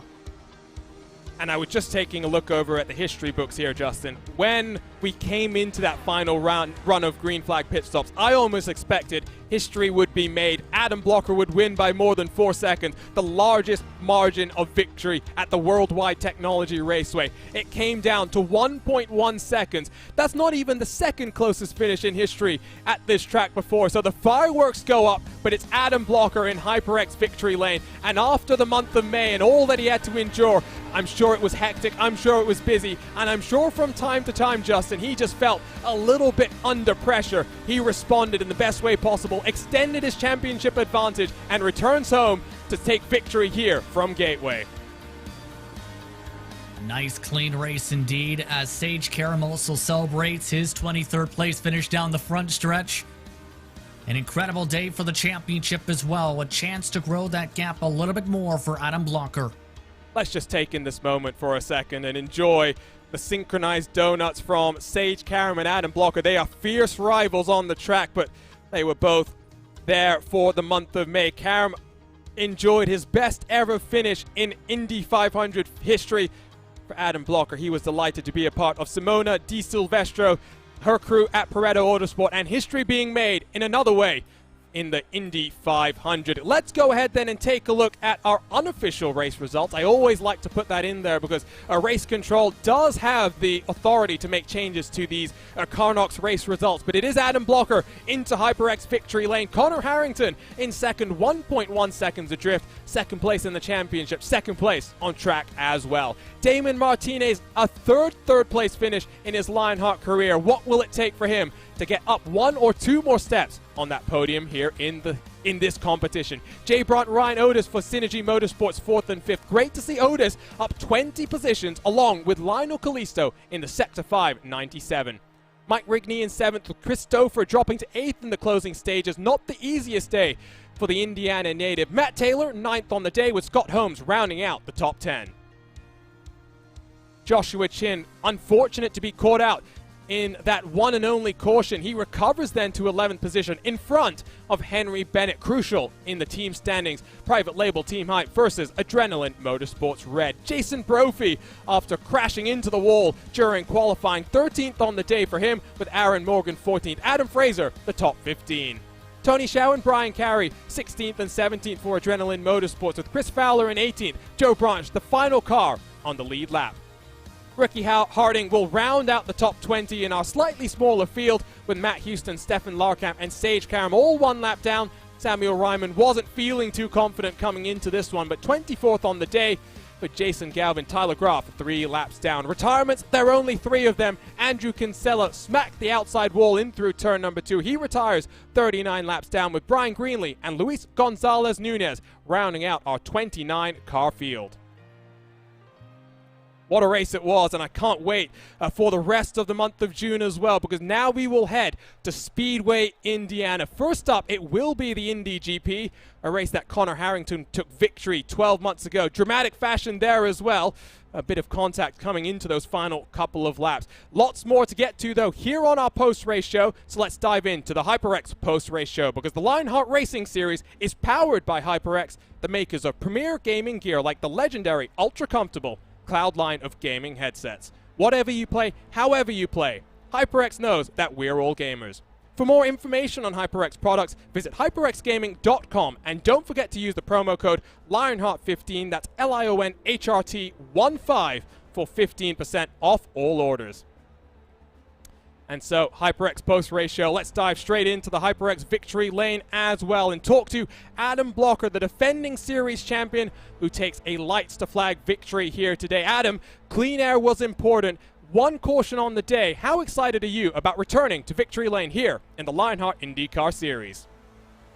Yeah, I mean, it feels good. It's been a few races, and yeah, it's always good to get a win. And yeah, I mean, I think I felt pretty confident about qualifying. I was doing some really good times, and honestly, I crashed on my first time lap, so I reset a couple times to make sure I had a good run for the second lap. And honestly, I didn't really hit it very well, but I still got it by like half a tenth. I was kind of surprised.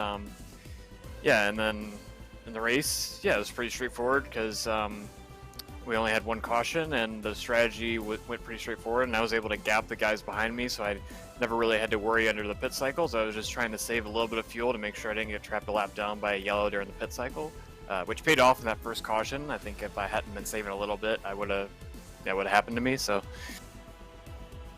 Well, and for you, Adam, I think the month of May really was crucial, not just in your real-world commitments and your career with Ilmor Engineering, but here in the Lionheart IndyCar Series as well, in your quest for a fourth consecutive championship. Not being at home 3 weeks, you were on the road, finding other rigs to compete at. You managed to extend your championship advantage, and now the month of June, you will return to the virtual Speedway Indiana in a couple of weeks' time, first for the Indy GP, and then for the Lionheart 500 as well. What are you hoping for throughout this month of June? Well, yeah, definitely. First, want to thank Indy Simulation and Kerry Bettenhausen for letting me borrow his rig. It was a really good opportunity and had a good finish out of it. Made the most of it. Yeah, just looking forward to it. I mean, it's not it's just really important for points, basically, especially the 500 because it's double points. So yeah, really just trying to finish strong, which I normally do. I'm really looking forward to running a 500-mile race with these guys. Yeah, just kind of looking forward to it. And before we let you go then, Adam, talk to us about the next track, an Indy GP, because going down the wrong way on that main straightaway, as I always like to say, but last year it was dramatic, to say the very least. What are your expectations from the new tire model as we head back to the Brickyard? Yeah, hopefully this year's race goes a bit different than last year. I think I normally have some decent pace there. Not amazing, but some decent pace. So yeah, definitely looking to hopefully, get another podium and just keep getting the top fives, and yeah, hopefully, that's what I need to win a championship. So. Thanks for joining us here today, Adam. Good luck for the rest then of the month of June, and we'll look forward to seeing you from the virtual Speedway Indiana. Yep, thanks. So Adam Blocker once more into the HyperX victory lane. He was victorious in the season opener and only the second drive with multiple wins on the season so far. Let's bring in then second place in the championship and second place out on track right now. It was a good day for Connor Harrington, 3 positions gained, and he's standing by with Justin Prince. Yes, indeed. First things first, Connor, talk us through the closing stages as you started to rail on in Adam Blocker as he was smart in traffic. Yeah, I don't know. I mean, I spent like 80 laps behind Damon, just losing a ton of time. I don't know how you're not able to stay with somebody when there's only one car in front of you.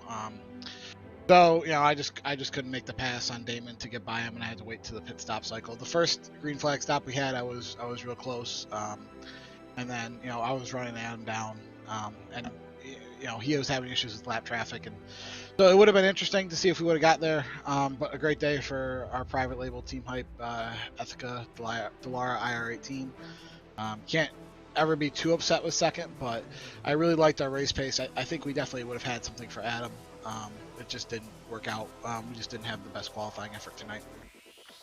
How difficult is it to qualify here at this track? Because it was seen by a couple drivers in particular where they washed up and hit the safer barriers or missed the bottom in turns 1 and 2 by about a half a lane in some cases. How difficult is it to qualify here? Yeah, I don't know. The tire model is it's still really funky, especially on the short oval. The short oval package is fun to drive in the race trim, but trying to extract every ounce of performance out of the tire is tough. It's almost like a roll of the dice, I feel like. So to get a 5th place start was okay. We definitely had the pace to nab pole, but you never know how those things will work out. So we'll take our 2nd place and we'll move on. Especially considering we've already had to use up a drop week last week. So yeah, I mean we're happy. It's just we know it could have been better. Now, to the Brickyard we go, and it's the Indy GP first, then the big race. Your approach for the next couple of rounds, especially knowing you've got a road course and then a Triple Crown race coming up. Well, yeah, I mean we're the defending champion at the Indy GP race. Hard to say whether or not we will really do well. Sage has been just head and shoulders above everybody on the road side, so I expect him to go in there and probably make us all look a little bit silly. But I've been close with Blocker and some of the other road stuff. You never know. I mean, a lot of things, crazy things can happen. That's how we won the race there last year. And obviously, I'm just coming off my first Indy 500.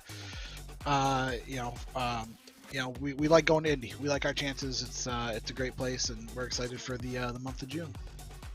Thank you for the time, Connor. Thanks, guys. So that was Connor Harrington, 2nd on the day for the private label Team Hype Machine. And at Championship Fighters, looking feisty, looking forward to seeing how it develops further over the course of this 22 race season. One final podium interview to get to, and it's Damon Martinez, 3rd for the 3rd time in his Lionheart IndyCar career, and Justin Prince is standing by with Damon Martinez. Damon, first things first, talk us through your race tonight as you're inside the top 3 just about the entire evening. Yeah, it was pretty much a straightforward race. I kind of just kept putting in laps. All I really did was focus on hitting marks in every corner and just driving. I really had no strategy. I just kind of ran the tank out, stayed as close as I could behind Blocker, but I don't know what he was doing. That guy has something in his car that's better than mine. But yeah, it was a good race. Kinsella made a nice set, qualified well, which kind of surprised me. Of course, Blocker had to ruin it too. I would have had pole if it wasn't for that guy, but I've taken a pole from him before, so I'm not too mad about it. How difficult is it to drive at this track? Because 2 different types of corners at the end of the speedway, plus the arrows seem to be very important to be able to get clean air, it seemed. How difficult is it to drive here? Definitely way harder than it looks. It seemed like, especially in turn 1, if you didn't hit a specific spot and like you're braking or like and you're turning, you were just losing time. So it was pretty technical, but I don't know. I thought it was a pretty fun race overall, besides just kind of just driving my own thing tonight. Basically, just did 160 laps by myself the whole race. First caution there, though, like, man, Morgan lost so much. He was just in front of me, and I was like, all right, it's going to be between me and him for P3, and then he just lost 20 spots on the caution. It felt bad. An intriguing race overall, and now the approach goes towards the Brickyard. What's kind of your approach, especially with you running a part-time schedule this season to try and carry momentum forward this season? My strategy is just going to try to learn what Sage is doing and learn from him. That's one of the benefits of being his only teammate, is I get to he'll teach me a little bit of his tricks, and he knows how to like get the most out of the car, so I just try to follow him and then emulate his driving style, and it's helped me grow a lot in my my road side of my driving. Sage carries me kind of. Thank you for the time. All right, real quick, I want to thank Rich Mar Flores for sponsoring me. Thanks. Shout out to that guy. So Damon Martinez, his 3rd podium finish in his Lionheart career, and I'm sure hoping for the fortune that will get him, if not a 2nd place, at the very most, I should say, a victory in this competition. Justin, we are done with our first race in the month of June, but we are just getting underway. Connor Harrington, he said he's the defending champion at the Indy GP. I could tell there's some hesitancy to talk about the confidence there because Sage Karam has been dominant on the road courses so far. It will be interesting in 2 weeks' time to see how that race develops. It's going to be very interesting because it's a very difficult road course, in my opinion, because you have a lot of hard braking zones and you carry a lot of speed down that front stretch. It's going to be where the drivers were able to utilize the most pace out of the track while making sure they don't burn up their tires are the ones to come out on top. It's going to be an intriguing race overall. It's just a matter of how things play out is going to be the biggest question mark. And reaching the halfway point of this championship as well, Justin. 22 rounds it runs from the start of March to the start of December as well. And I mean, what a schedule we have. I'm looking at July and August right now. Milwaukee, Silverstone, Texas, Phillip Island. What 4 races you have there over the course of the summer, and then you head into the championship swing of things. And I said this in the past, in the prior 6 rounds of this championship. With those final couple of rounds, you have the likes of Mosport there on October the 6th. The penultimate couple of rounds, Road America and Belle Isle, those are road courses that are going to be very curious to watch, all building up to the final Triple Crown race at Auto Club Speedway. And those road course skills, as a result, are going to be very critical to be able to get good finishes. And that's why runs such as Blockers tonight could be critical. You never know what could happen on some of these road courses. And as long as you score valuable points, it puts you in a great position for those closing stages of the season. It is time to wrap things up here then on RaceSpotTV. What a round in the Lionheart IndyCar Series, the Asher Racing Channel 200, presented by SimSnap Photography. Really had it all. Just one caution on the day as we set history, not just with that incredible green flag run, but Pole finally took victory here at the Worldwide Technology Raceway. Before we say goodbye, some thank yous to get to as well. And let's start with the title sponsor here in the Lionheart IndyCar Series.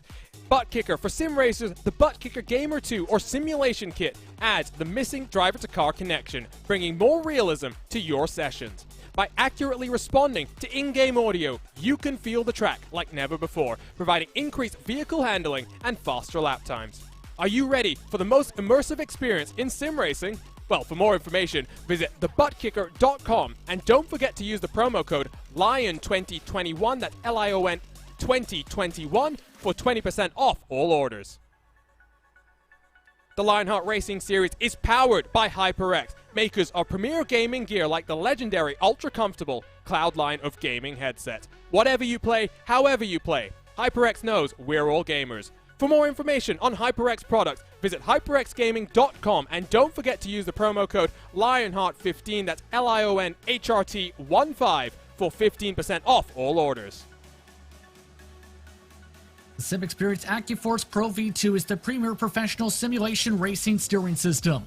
The key to its incredible realism is the groundbreaking direct drive motor control system, providing a driving experience that's second only to the real thing. For more information on the entire SimXperience ecosystem, visit simexperience.com. Minus 273 is the premier name in karting gloves. Their industry-leading gloves are super lightweight and durable, made of a breathable poly spandex. Whether you're a kart or a sim racer, Minus 273 gives you the control to reach victory lane.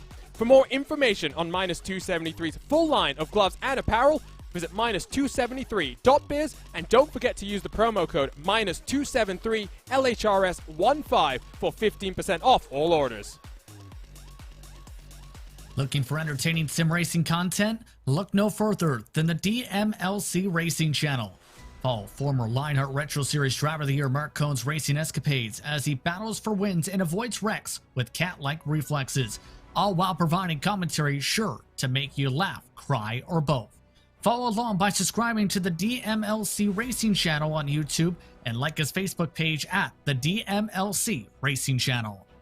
And to learn more, not just about the Lionheart IndyCar Series, but all of the competitions put on by the Lionheart sanctioning body and all the names you see up on your screen that make this series happen, visit LionheartRacingSeries.com, and you can also join the series Discord to stay involved with all 3 of the competitions. We will be back then from Speedway, Indiana in a couple of weeks' time. I cannot wait for that, but plenty more action here live on RaceSpotTV in the Lionheart Series. You can follow Lionheart Series across Twitter, Facebook, and Instagram for all your Lionheart coverage, while ESTV has you covered for your esports action.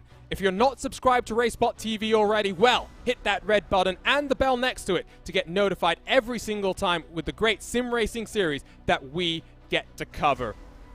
We will be back in action tomorrow from the Mid-Ohio Sports Car Course as the Lionheart Retro Series returns with the Lotus 79. For now, though, it's Adam Blocker in HyperX Victory Lane as we kick off the month of June and a trip to Speedway, Indiana. 2 weeks from today, the Indy GP, and then on June 27th, the HyperX Indy 500. You can catch all the action here live on RaceSpotTV, and on behalf of the team, for Justin Print, for all of our team back in the production booth making this happen, my name is Arjuna Kankipati, and we'll see you for continued Lionheart coverage.